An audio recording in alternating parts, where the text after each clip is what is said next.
Hello, Consciously Parenting family, and welcome to the Conscious Coffee Break.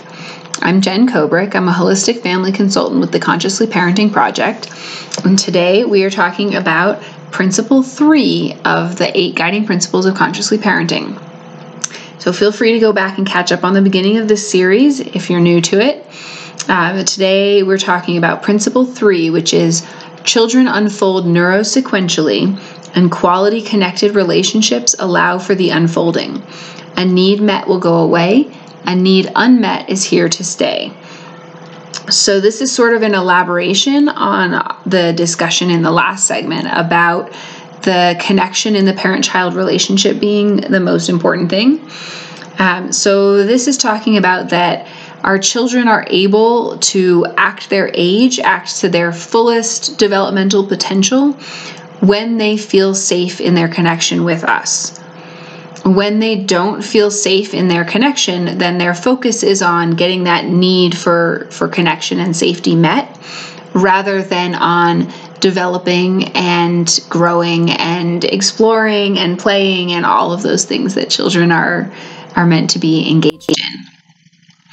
So this is another way of saying that connected relationships are really important, that our attachment with our children is really important.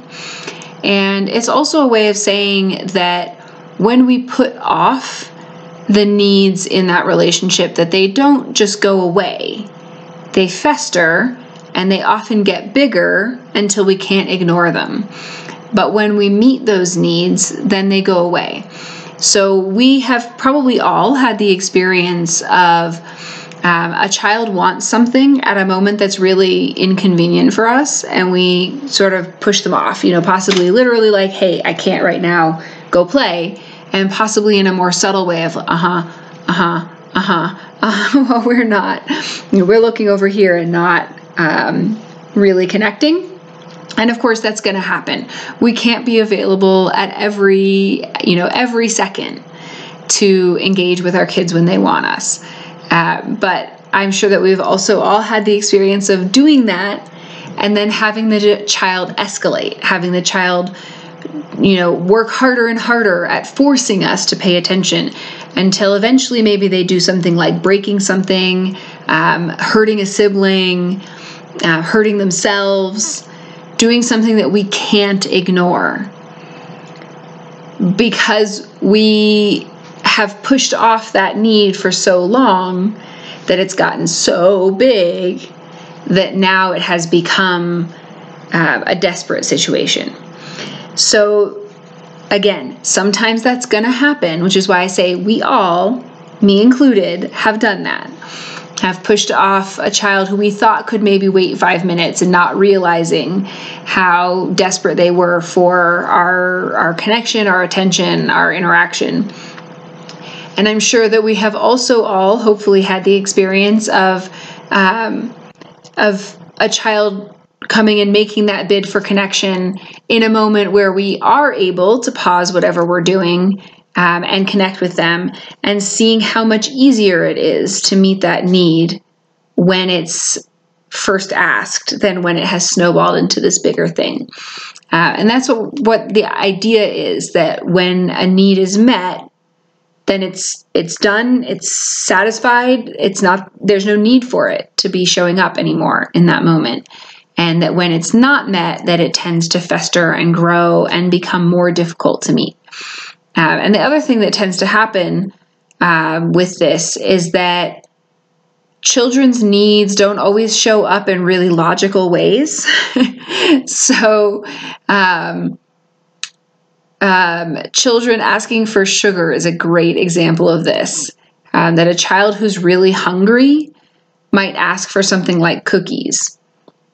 And so the need is not actually for cookies, right? So we could meet that need in the sense of giving them cookies, and they'd probably still be hungry, and they'd probably then have a big sugar crash in a little while, and it would not actually help things, right?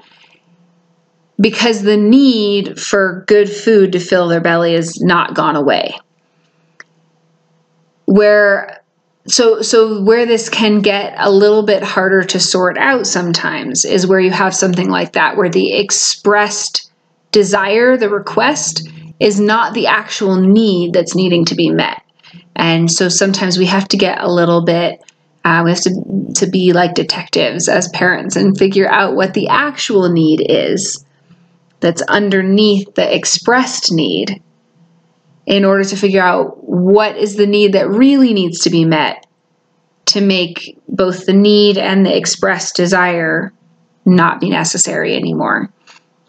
So in the case of the cookies, the feeding the child an actual lunch fills the need for food, so that then that need is met and can go away. Which doesn't mean the kid won't still like cookies, because who doesn't like cookies? But it usually means that the desperation of the desire for cookies will calm down a bit, because if that was coming from a place of really being hungry and having a need that needed to be met. So as always, if you have questions or comments, leave them below. If you need some more support, we have free and paid support options available. You can reach out if you need help getting connected to those. Have a great week, and I will see you next time.